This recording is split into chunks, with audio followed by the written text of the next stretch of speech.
I'm fascinated by the way the painter John William Waterhouse would live with a poem by John Keats, or Alfred Lord Tennyson, or a fragment of verse by Shakespeare for years and years, until he would create a visual image to embody some essential truth of the poem so powerful it forever enriches the way we experience the original. Miranda, 12 years stuck upon a mystical island in exile from her home, looking out to a shipwreck, her entire world about to change. Circe, in a pensive, reflective mood, studying to hone her craft. La Belle dans son merci and her knighted arms before things start to go bad. The Lady of Shalott, about to turn from her loom forever and leave behind her world of shadows. And again, the Lady of Shalott in an unfinished version I love most of all, showing her determination to truly live. And a young woman about to change her world utterly and enter the world of the viewers. Waterhouse painted multiple versions of Keats's Lamia, Isabella and the Pot of Basil, and La Belle dans son merci, all of which were written in the year of 1819. But let's turn to Isabella and the Pot of Basil. Lorenzo and Isabella, who are deeply in love, but are brothers, don't like Lorenzo because he lacks wealth and power, while they want her sister to marry someone who will up their own station in life. When 'twas their plan to coax her by degrees to some high noble and his olive tree, since that doesn't work, these brothers of cruel clay cut mercy with a sharp knife to the bone, for they resolved in some forest dim to kill Lorenzo and there bury him. And her brothers continue to smile in the face of their sister Isabella and in the face of her beloved Lorenzo, even as they lure him out to the forest to kill him. Returning from the forest, they lie to Isabella, telling him Lorenzo has gone on a long journey. But he comes to her in a vision, explaining what happened and telling her where his body is. Now, Isabella's world isn't only unhinged with grief, it is totally unmade by the betrayal of the very people who defined her sense of home in the world. And of course she wants the body of her beloved close at hand, but can't even have that, for her brothers lurk close. So she cuts off Lorenzo's head and buries it in a pot of basil, keeping it close at hand and watering it with her tears. Now, that may seem morbid and even grotesque, but the painting completely undoes all sense of morbidity, transforming it into a sense of awe at the tenderness and depth and desperation of her love for Lorenzo's remains.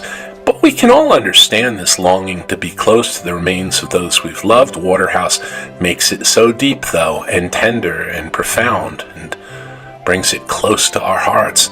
I love the way her warmth enfolds the pot.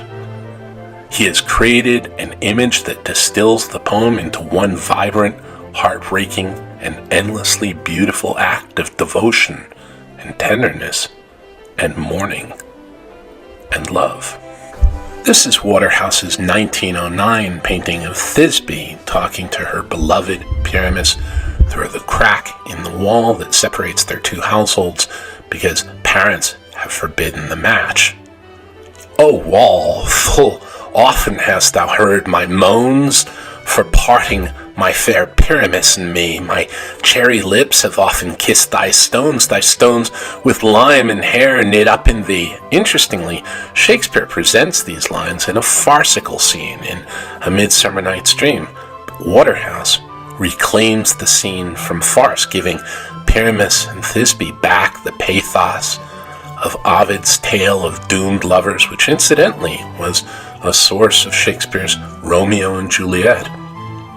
Ovid writes, "No father's command to separate could tame desire's flood or incandescent flame of love. The walls crack became their entire world, the conduit of whispers, their very touch and breath. The stark minimalism of Waterhouse's painting captures Thisbe's longing so beautifully. Visually, she's almost melting into the wall as if to make the separation between her and her lover dissolve. Once again, Waterhouse has found a gestural language for expressing the most raw, elemental, even desperate passion, distilling it to a visual archetype of love and longing, utterly intact in spite of barriers. I love how Thisbe is pressing, even melting into the wall, and in formal terms, just as a painting is paint on the canvas, I find this close-up breathtaking in its minimalism, in the way she's literally melting into a wall in the play of verticals and muted but gorgeous colors. Every time I read of Pyramus and Thisbe, it is this scene right here of Thisbe pressing against the wall with infinitudes of desire that I see and feel in my mind. Not long ago, volumes of Tennyson and of Shelley turned up that had been owned by John William Waterhouse, and of course the artist drew all over them. Do you see that gesture? That looking upward to one you love and desire?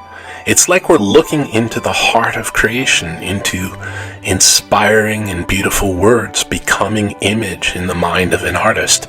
That drawing, it is La Belle Dame sans Merci, and it is Lamia, and it is the wrecked sailor looking at the one who will deliver him into life and into myth and into art.